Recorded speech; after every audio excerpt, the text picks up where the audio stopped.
Hey, welcome to the Elle Russ Show. My name is Elle Russ, and I am a #1 bestselling author and master coach. My intention is to inspire, educate, and motivate you with weekly content featuring amazing guests and solo episodes. Visit my website, elleruss.com, to learn more about me, my courses, free masterclasses, partner discounts, and much more. Enjoy the show. Hey everyone, today our guest is Karen Thomson, and she has done so much to help all of you out there with some health stuff, which we'll get to later, and has an amazing, inspiring health journey herself. I was part of her amazing online summit, which we'll talk a little bit about later, that occurred last year, and she just cobbled together some amazing health guests in the space. Welcome to the show. Oh, thank you so much for having me. It's honestly such a privilege and an honor to be on the show because I just adore you and what you do and how many people you help. And your interview at Sobriety Fest was without a doubt one of my favorites. Oh, thanks so much. It's always such a pleasure to go talk about that. Let's get into look, you've had what this is right now, what we're discussing is something that's difficult for a lot of people to talk about because usually people have a lot of shame when talking about recovery or addiction. So let's just get into your addiction health story. What happened and when? Let's get into it. Okay, amazing. Well, I definitely have a very colorful and checkered past. And I think one of the things that I learned when I went into rehab in my early 20s was that shame dies on exposure, right? The more we are able to bring our darkness into the light, the less shameful it becomes. And so I'm a huge advocate of sharing my story because that's what we're taught in the 12-step program. You can only keep what you have by giving it away. And it's about being of service and helping others. So I really appreciate the opportunity to share my story. I think it all started, when you look at alcoholism and addiction, you think it starts when you pick up drugs or alcohol for the first time, or when, you start using or drinking in a way that your life becomes unmanageable. But through my recovery process, I realized that my addiction started at a very young age. My addiction started at the age of 4, and it started with an addiction to sugar. Even at that age, I was looking for this external solution to this internal problem. I think what had happened in my life. When you were a little sugar addict, were you like doing the addict things with the sugar? Were you like sneaking and trying to? Yes, I was doing all the little addict things with the sugar. I mean, and I used to control with sugar as well. I wouldn't eat anything unless it was sugar. And so my poor parents would always be running around because little Karen's not eating because she only wants sugar. So let's enable her to have sugar. And it was, it filled various voids for me. Once I got in one way, it was getting attention from parents that I didn't feel necessarily that I was getting the attention that I needed from. Another thing that happened is we experienced a huge trauma in our lives. At that point of time, my uncle died very unexpectedly. And as a little 4-year-old, I had no idea how to deal with it. And my parents kind of withdrew because what had happened was so sudden and so unexpected and so traumatic for everyone that everyone was just kind of left reeling. And I, at that point, learned how to soothe my feelings with food. I learned how to find comfort in food. I learned how to find comfort in sugar. And, physiologically, when you eat sugar, it releases dopamine, so you feel better, right? Like that's just a common knowledge right now. So it made sense from that point. But then also the behavior that went with it, the sneaking, the hiding, the wanting more and more, not being able to just stop despite being full. All of those addictive behaviors that later manifested in alcoholism and other substances really started at that age, at such a young age. And so if I look back on my life, these addictive behaviors and the way that I consumed external substances to change the way that I feel has been present in my life for the longest time. And so fast forward to the age of 14 when I pick up my first drink, and from the first minute I drank, there was no off button. Once I started, I could not stop. For me, 1 is too many and 1,000 is never enough. And I would black out from the very first time I drank. I don't remember one night of drinking that I can remember what happened. Wow, that's kind of, at least in my experience through life, kind of unique, right? From the very first one, right? Usually it's like, well, as time went by, I started blacking out. So it's interesting that, and I guess one would be thinking, because I'm thinking it's like the general thought would be, weren't you scared that you were blacking out and therefore you'd think you'd not want to do it again? But nope, that's not how addiction works. No, exactly. There was no thought asked to that whatsoever. It was just never about that. And if people are listening and they're like, well, that's extreme, that's not my case. I think the thing for me and the thing to be careful of is that I was once again looking for this external substance to change the way that I feel.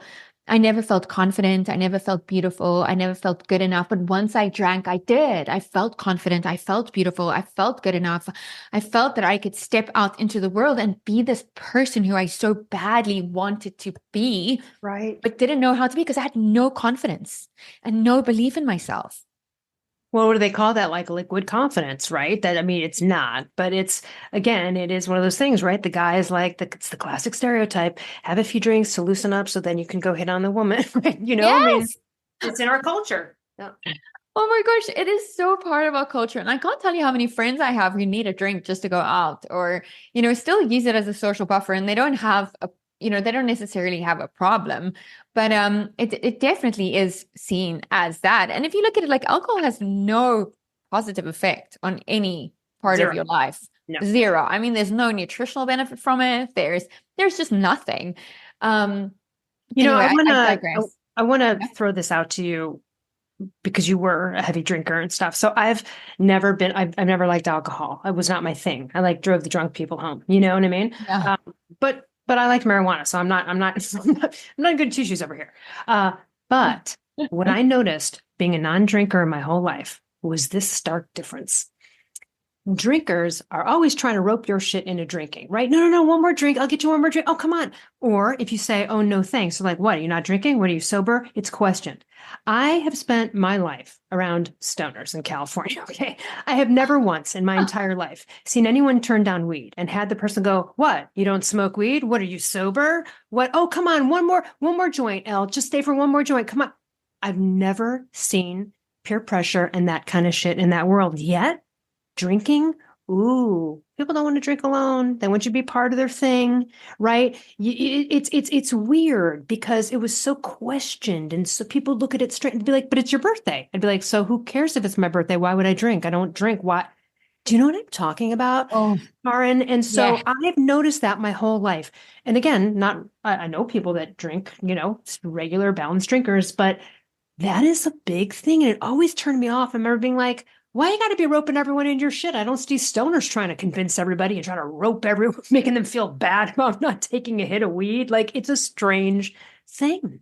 It's so strange, honestly. Like, I know exactly what you're saying. I think, I'm coming up for 20 years sober. I didn't go out for the first, I would say, 16 years of being sober because of that. The stigma that comes with being sober. I didn't want to date when I got divorced because I was sober, and people just look at me like I'm a complete and utter freak. And I think the last couple of years have definitely been better in being like, I don't drink, I'm sober, and people having complete respect for it and even admiration. But that's only a shift that's happened in the last couple of years. But you're right. The drinkers are definitely the biggest pushers out there. They do not want to drink alone ever. And there is something wrong with you if you don't drink, if you don't eat sugar, if you eat clean. It's crazy that healthy behaviors are so shamed.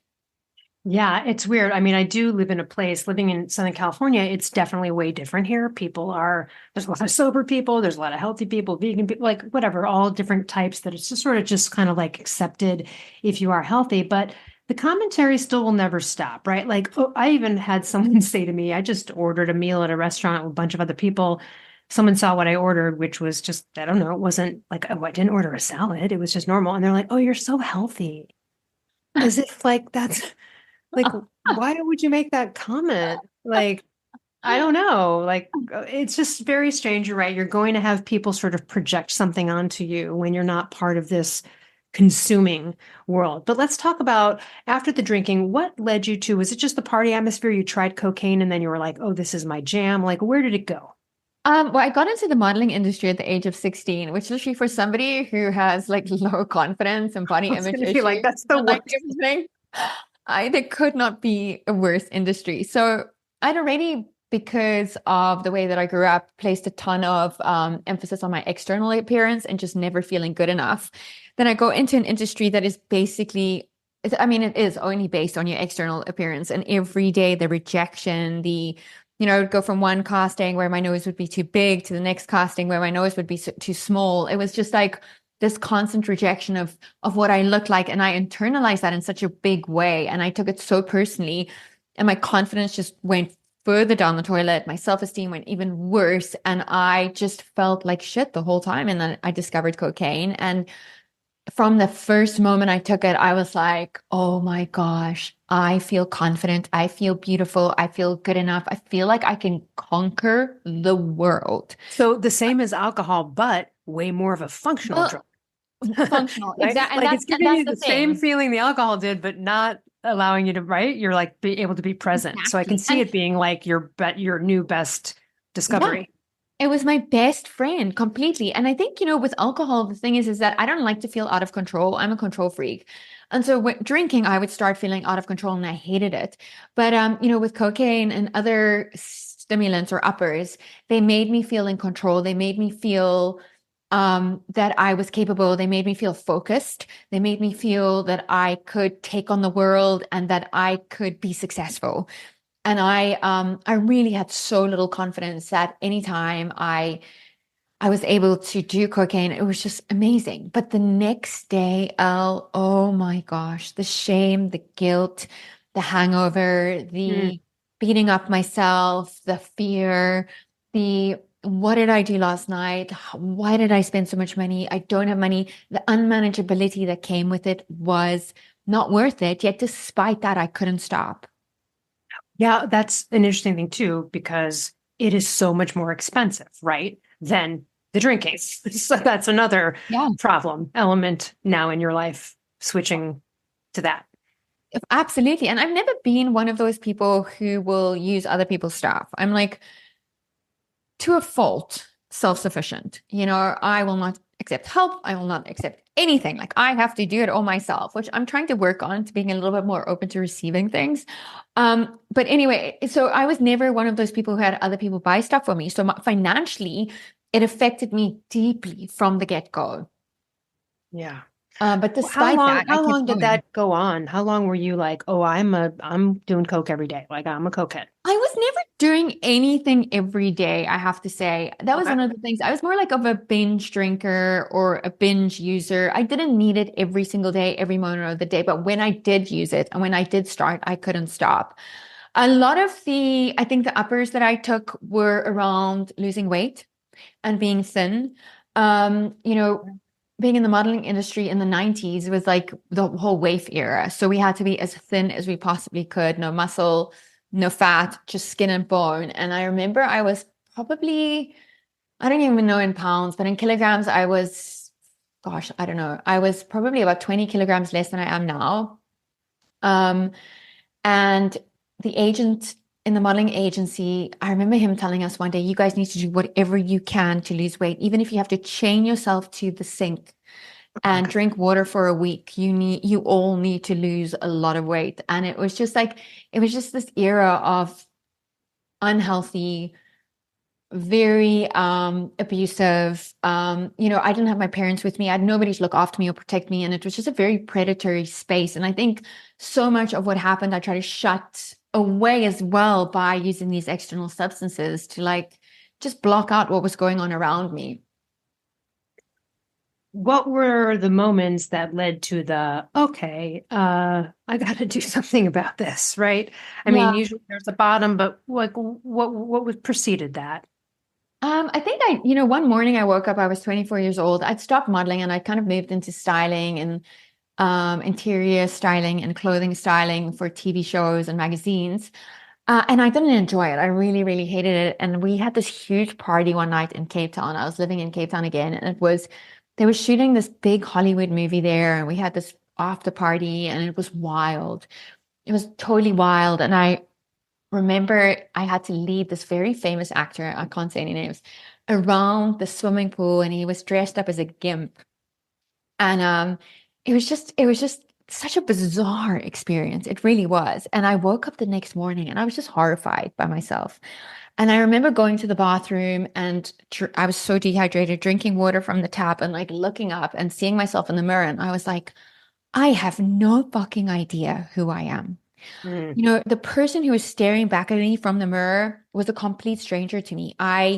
And it was like my whole life flashed before my eyes at that point of time. I remembered this little girl who grew up on the farm with her gran and who didn't wear shoes and played with fairies and sticks and had all these dreams of becoming a very like successful doctor, a neurosurgeon. And here I was at the age of 24 with nothing to show for myself, but these empty promises and broken dreams and shattered relationships.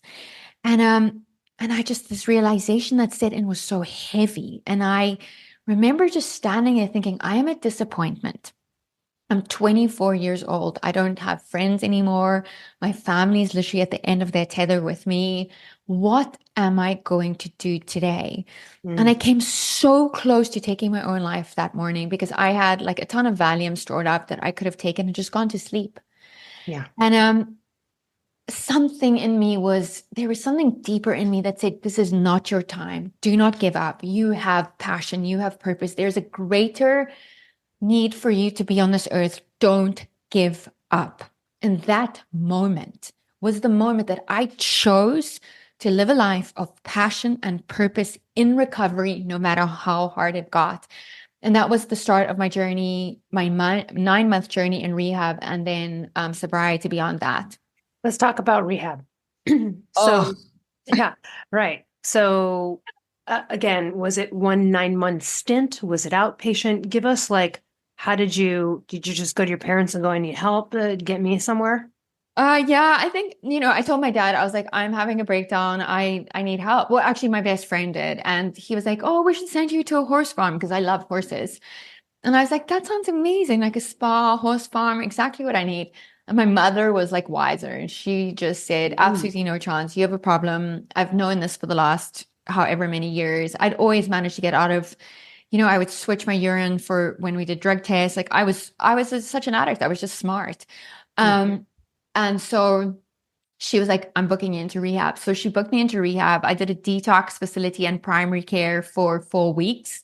And that was hell. Like that was honestly hell. And I didn't have any detox symptoms because, as I mentioned, I was more of a binge drinker and a binge user. So I didn't have a ton of stuff in my system, but spiritually, I was a wreck. I was, You had nothing to run to wow. anymore. Huh? Yeah, because you had nothing to run to anymore, to escape, to Yeah. get confident, to feel good. Like you Yeah. didn't have anything to give you the hit. Totally. And so my detox was, I didn't feel anything, but the worst part was being surrounded by these addicts and in rehab. People confront each other. So you have these group sessions and counseling and people call you out on your shit. And they were nasty to me. They were awful. And I deserved it. And I grew a lot from, well, I don't know if I deserved it, but I grew a lot from it because I really had to look at myself and realize that there was nothing there. And I think, the moment that you realize that there is nothing there and Mm. that you are no one and you are nothing, I mean, that's a really scary place to be. But it Yeah. was also an opportunity to start building myself. And so from there, they were like, 4 weeks is just not enough for a person like you who has just nothing. So we recommend you go on to extended primary care, which was a 3-month stay in this like remote, isolated farm community. And there I had the most phenomenal counselor. He was new to counseling, Spanish guy called Nacho, and he just done the Hazelden Mhm. counseling degree. Um, and Nacho, I think because he was so new in the game, just really was so all in with me. And he was the first person to believe in me. He was the No. first person to just be like, ugh, it makes me kind of emotional. He was like, I'm going to believe in you until you can believe in yourself. And he did. Mm. And that man honestly saved my life. If it wasn't for him, I don't know if I would still be clean. Just shout out to all of these people that do this for a Yeah. living, that do this, and also people that don't do it for a living and do it and take their free time to help others like this. Because, and cut to, did you ever get a chance beyond that to go back and talk to him and tell him how much you did mean? I'm still in touch with him. He's back in Spain. But I'm like, Nacho, I love you. I want to come visit you. You're literally like the best human in the world. And he is, and he did a lot of He work with must be me. so proud of you. He I'd love is. to hear considering who, and if everyone will eventually find out what you did and see what you have done out there in the world, but he just, what a joy for him. Yeah, I think so. I mean, he's no longer counseling because counseling is a very difficult thing to do, especially with you lose a lot of people in addiction. We owned, rehab facilities, addiction treatment centers, psychiatric facilities Yeah, that's after tough. I got married, and it's the most devastating thing. I mean, having people die around you constantly who are beautiful, bright, but tortured souls, it's so heartbreaking, Al, honestly. And dealing with the family members, I think, for the addict, it's one thing, like we get to kind of numb how we're feeling, but the people around the addicts, my heart breaks with the family members. They're the ones that are lying up at night worrying about the safety of their loved ones. And it's a family disease. It doesn't just affect the addict, but it affects so many people around them. And it devastated my family. It devastated my family. So once you went through these stints of rehab and like you're out in the world, then like, who are you? What do you start to do to be like, okay, do you just go get some dumb job to just start to support yourself? Or like, how do you make your way to become something and become who you are? Yeah, so my dad was the dean at a university in South Africa. And so education has always been and still is the most important thing to him and the greatest asset he believes we can have. So when I was in rehab, so I think when I was 6 months clean, I enrolled in university. We call it university in South Africa to get my degree in sociology and psychology.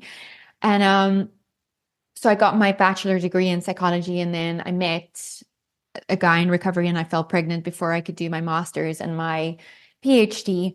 But this guy that I met in recovery, we then went on to set up addiction and psychiatric treatment facilities in South Africa.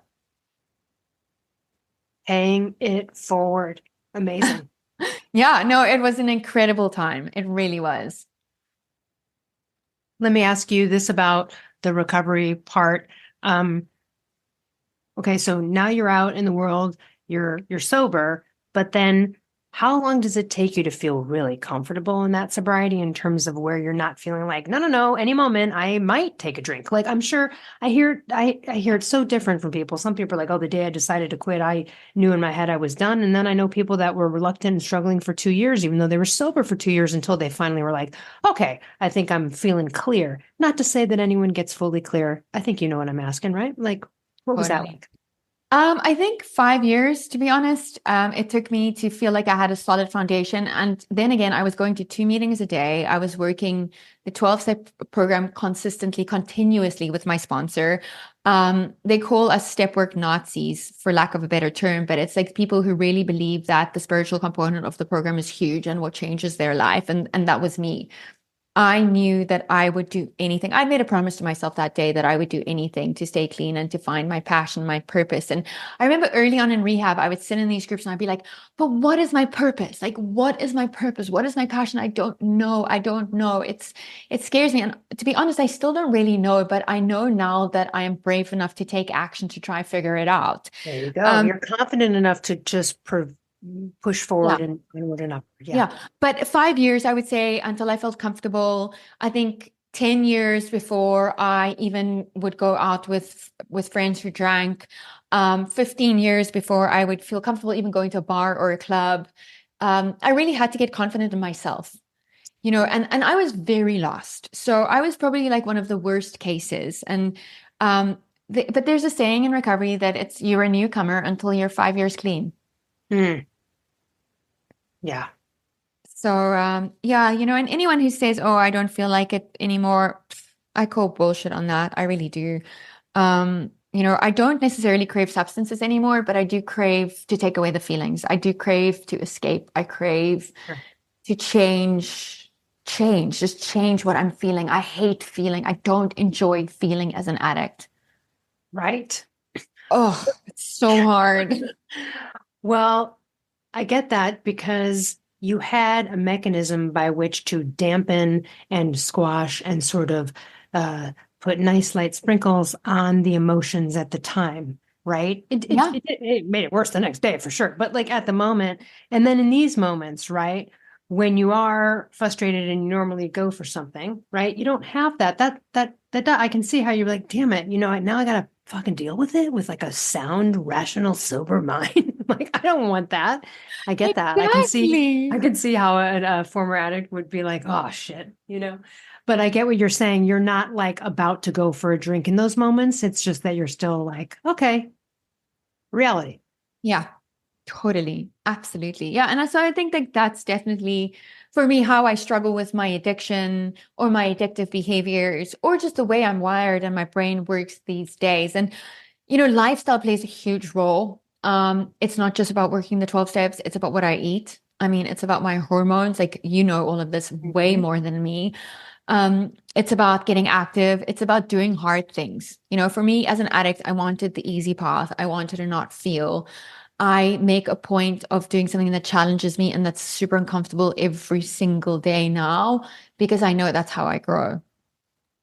That's so great. So along this path, did you replace your drug and alcohol addiction with sugar and that carried through the rehab? Did you nip it all in the bud and fix it all together? Or did you become a sugar addict and then we're like, okay, I see where this is going? No, when I put down the alcohol and the drugs, I immediately switched to sugar. And it was still in that era. So this is like the early 2000, 2004, 2005. And the dietitians at that point it was all about moderation. Like if you can moderate what you eat, it's great. So I would have to write down what I ate every day, and I would have a Coca-Cola and a flake, and a flake's just like this chocolate that you get in South Africa. And they would think I was a huge success because I was able to have these. But the reason I had them wasn't, it was to soothe something. It was to remind myself of memories I wanted to feel. And I used them in the same way that I used other substances. And I think Right. that's the important thing to distinguish. It's Yep. not so much about the substance. It's not so much about the sugar. It's not so much about the combination of sugar, fat, and carbs. It's about the reason. Why am I doing this? And I think that's when we have to really look at what is a problem, what's not. And then I wrote a book on sugar addiction, very much based on the behavioral component of sugar and refined carbs.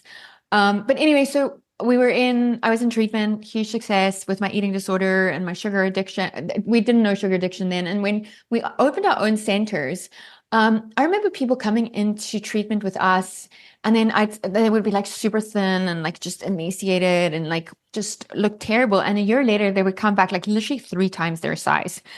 And I was like, what is going on here? And I realized that people were switching their addictions Yep. from substances to food. And specifically, when we're talking about food, I've never met anyone who binges on broccoli or cucumber or Broccoli doesn't give anyone a dopamine hit. no, exactly. And obviously the foods that are giving us the dopamine hits are the chemically engineered foods that are chemically engineered to stimulate our bliss point and make us feel good and lead us to want more, right? That's why Oreos, you can eat 3,000 calories and just want more still because it overrides every natural system we have. So it was during that time that I met up with a guy called Professor Tim Noakes, who was getting into the low carb space, and we started one of the world's first inpatient sugar and carb addiction programs in South Africa. And from there, I got asked to write a book. I wrote a book called Sugar Free, which was phenomenal. And then I organized this huge low carb conference in 2015. It was the first time big speakers like Gary Taubes and Steve Finney and Michael Eads and Zoe Harcombe, a lot of these big, Eric Westman, a lot of these big researchers came together and met each other in person for the first time. And I think so much of the low carb revolution that happened since then was because these guys met and were able to then carry the message through the world. It was at that point that we decided to immigrate to the US because of the crime in South Africa being banned, and we had 2 little boys. And yeah, that's when we moved to Palm Springs. And as soon as I moved here, I got headhunted by CrossFit to set up CrossFit Health for them. And so I stopped the sugar addiction stuff and started focusing on lifestyle and fitness. We'll put everything in the show notes, but just tell people if they are like, ooh, hold on, sugar addiction, that's my problem. Tell them where they can go, the website, so that they can get some help. Yeah. So sugarfreerevolution.com. And then my book is on Amazon. It's called Sugar Free 8 Weeks to Freedom from Sugar and Carb Addiction by Karen Thomson. So you can get that. It's written in British English. So there are not spelling errors in there. It's just not American. Yeah, just so you know, there's another way to pronounce There's and another way spell. to spell it. Right. Don't DM her on the I mean, DM me anytime. It's not about that.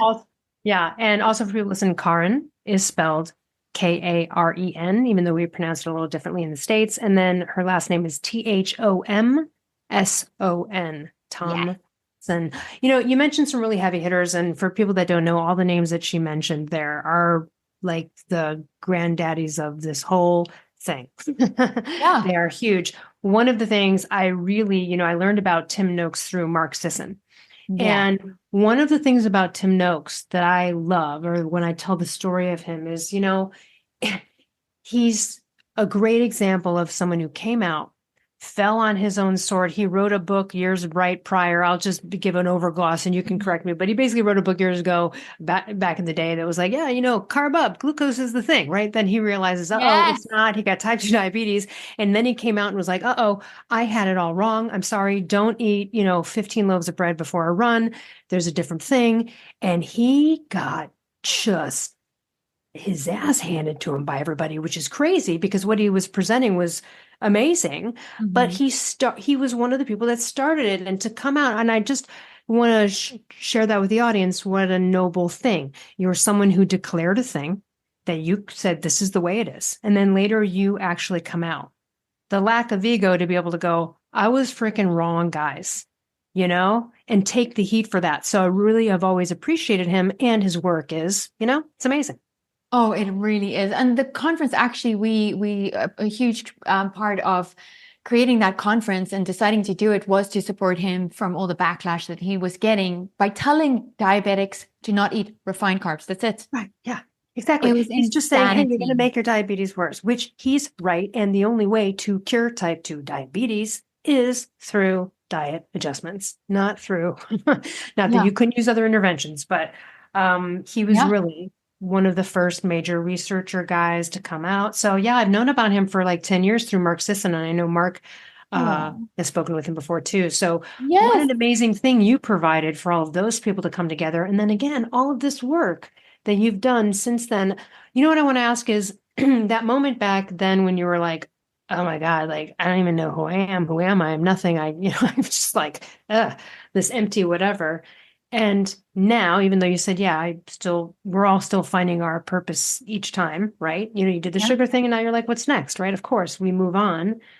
But let's talk about, I guess, because do you have the same experience? Because sometimes I look back on my old sick hypothyroid self and I will still have moments where I'm sad about my former self who was hopeless. And then I also have these moments where I'm like, oh my gosh, I'm so glad I overcame that and now I'm where I am. And I'm sure that happens to you all the time, but I'd love to hear more about, those contrasts in your mind. I definitely don't I feel sad about the little girl for sure. There's this little girl who, who it's hard to reconcile. She'll still come up in me and she'll be needy and wanting attention, and I don't like her. Right. And I think Mm. part of being sober and growing up is developing this adult side who can acknowledge the various parts of me that are a little bit bruised and broken and bring them together and just say it's okay. I know this may sound really chihuahua, but it's not.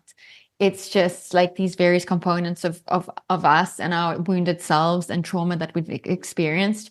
So I don't I don't miss the drinking at all. I don't miss the using. For me, it was very much just shame, fear, guilt, this constant spiral of shame, fear, guilt. I never felt good about myself. I don't want to go back there ever. And I think that's what keeps me moving forward. Um, yeah, so much has happened, especially in the last year, that has thrown my life completely upside down. But I can say in all of that, I haven't ever had the desire to drink or use to get through it. And to me, that in itself is the biggest win.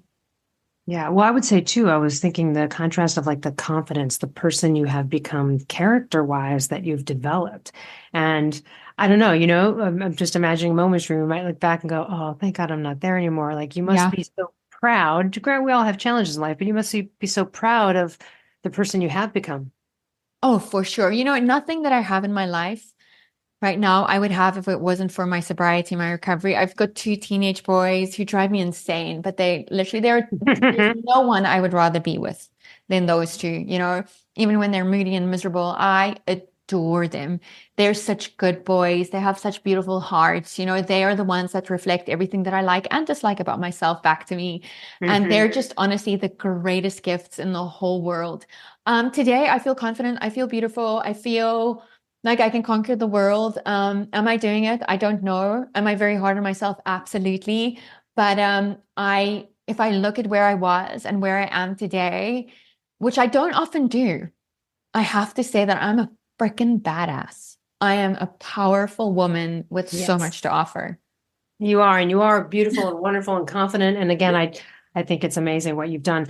Tell us, how can people listening benefit from more of you and what you can offer in terms of helping either people through a sobriety journey? We already talked about how people get help with the sugar stuff. How can people reach out if they're listening and they're like, I need her help? Oh, I love that. Well, I'm most active probably on Instagram at Sugar Free Revolution. I think that's the best place right now. I'm kind of trying to find my feet as to what I want to do. I'm very much moving into health and wellness event management to give people access to education and information so that they can change their lives. Because I do believe that each person is individual and unique, but having access to people like yourself and people like Tim Noakes and people like Gabrielle Lyon, this is going to be the way that we change people. Information is key. Information, taking that in, education is what is going to empower us to make a difference in our own lives. And so, most recently, I put on an event for Gabrielle Lyon, her first ever in-person event. It was called the Forever Strong Summit. It was freaking amazing, Elle. Oh my gosh. It Where was like was it? the highlight of my life. It was in Austin. We had it at a hotel called Hotel Van Zandt. And it was Gabrielle, Ben Newman, Jason Redman, Bedros Keuilian, Evie Pampiris, Kristen Holmes. So a lot of like mindset people, ex-CIA agent, a lot of entrepreneurs who have built like 8-figure businesses. And then Gabrielle just focused on health and Kristen Holmes focused on health as well. And it was just like this most powerful, powerful setting of stepping into a room that I wouldn't normally have access to and accessing these people who are so inspiring and who I can learn from and finding a way to level up. Because I truly believe that the people we surround ourselves with are the ones that are going to show us our future. Yes, And true. so making sure that you step into those rooms where you are uncomfortable because you are the most stupid person, the most inexperienced person, the least successful person in that room. Put yourself in that space so that you can start growing. So I'm definitely organizing a lot more events. I've got a CrossFit event coming up this coming weekend, which I'm not sure when this is going to publish, but it will probably be over by then. And we have Rhonda Patrick as a speaker from Found My Yeah, Fitness. she's amazing. Yeah, she's amazing. Gabrielle Lyon, again, who's a really good friend of mine now, but also one of the most phenomenal physicians I know. And without a doubt, that woman is going to change the world. Chris Palmer, Kwadwo Kyrie Mentang, Dr. Tom McCoy, um, who else? Nicole Carroll, who's like CrossFit sweetheart and just, was with CrossFit from the very beginning, set up the whole CrossFit education and training department. Such a powerful female as well, very humble. And then we have phenomenal panelists in that space. And so I'm really working on more health and wellness events because my whole thing is I want to make health sexy and fun. It's I think being you healthy is do. Anyone hard. goes to your Instagram page, I would say that you have succeeded. Oh my God, I love you. Anyway, so yeah, so I love experiences. I love people. I love community. I love connecting. And so I'm trying to bring all of that stuff together in one space and allowing as many people as possible access to that. And these wonderful people like yourself. I love it.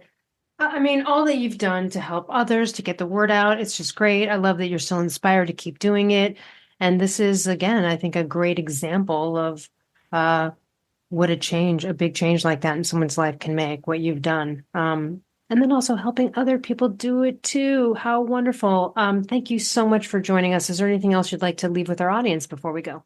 No, I'm just really grateful for this. And thanks to everyone for listening. I never think anybody wants to listen, but I am very grateful for any message and anything that you send, just saying how anything resonated. And I'm here if you need anything. Love that. Thanks so much. And for everyone else, we'll see you next week.